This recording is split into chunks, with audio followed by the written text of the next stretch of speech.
Sir ఓకేనా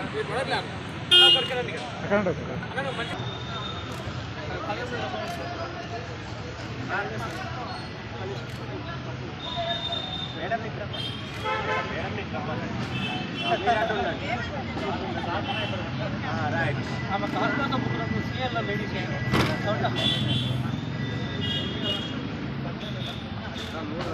okay sir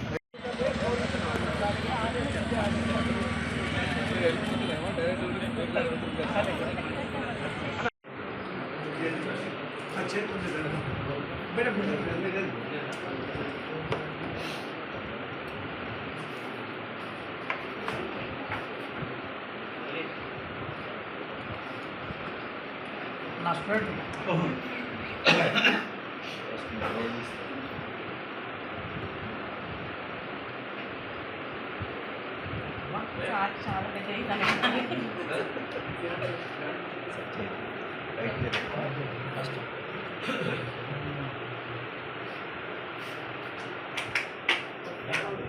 only fans but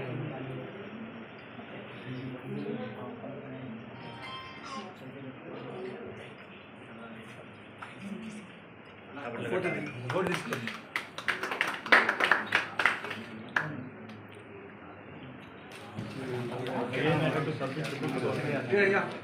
It's the only burning topic, you know. It's burning topic.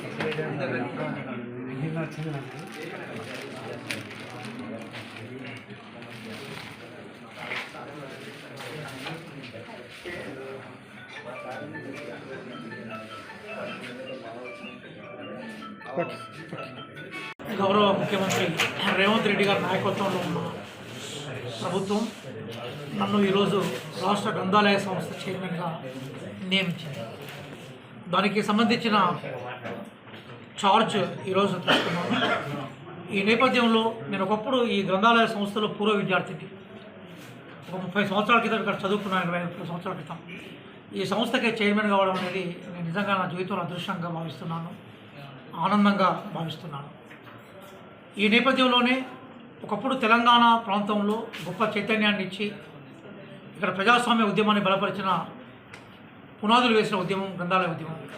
అందుకోసం గ్రంథాలయాలకు సంబంధించిన ఔన్నత్యం తెలంగాణలో మిగతా రాష్ట్రాలతోటి పోలిస్తే చాలా ఎక్కువగా ఉంటుంది.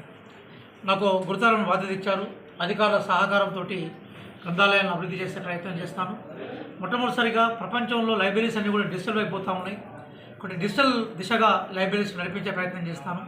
అలాగే అనేక లైబ్రరీస్లో సిబ్బంది లేరు, ఆ సిబ్బంది నియమించే ప్రయత్నం చేస్తాను. అలాగే కాంట్రాక్ట్ బేస్ మీద, అలాగే పార్ట్ టైం బేస్ మీద అనేక మంది పనిచేస్తూ ఉన్నారు. వాళ్ళకు కూడా న్యాయం చేసే ప్రయత్నం చేస్తాను. వాళ్ళకి అన్యాయం జరగకుండా రెగ్యులర్ సిబ్బంది నియమించి గ్రంథాలయాలను ఒక అద్భుతమైన అభివృద్ధిలోకి తీసుకునే ప్రయత్నం చేస్తాను. రేవంత్ రెడ్డి గారు తెలంగాణ సమాజాన్ని జ్ఞాన సమాజంగా మార్చాలనుకుంటున్నారు. అందులో నేను ఒక పాత్రధారిగా నా భాగస్వామ్యాన్ని వహిస్తూ గ్రంథాలయాల వైభవం కోసం నా కృషిని చేస్తాను. కాంగ్రెస్లో ఎప్పటి నుంచి? నేను దాదాపుగా కాంగ్రెస్ పార్టీలో ఒక దశాబ్ద కాలం నుంచి పనిచేస్తూ ఉన్నాను. అంతకుముందు తెలంగాణ ఉద్యమంలో జాతీయ స్థాయిలో పనిచేశాను. జాతీయ స్థాయిలో తెలంగాణ ఉద్యమానికి నేను ప్రతినిధిగా ఉన్నాను, అధికార ప్రతినిధిగా ఉన్నాను. ఇక కాంగ్రెస్ పార్టీలో జాయిన్ అయిన దగ్గర నుంచి నేను అధికార ప్రతినిధిగా కొనసాగుతూ ఉన్నాను. అట్లాగే రాష్ట్ర మేనిఫెస్టో కమిటీ మెంబర్ను, కేంద్ర మేనిఫెస్టో ఎక్స్పాన్షన్ కమిటీ మెంబర్ను.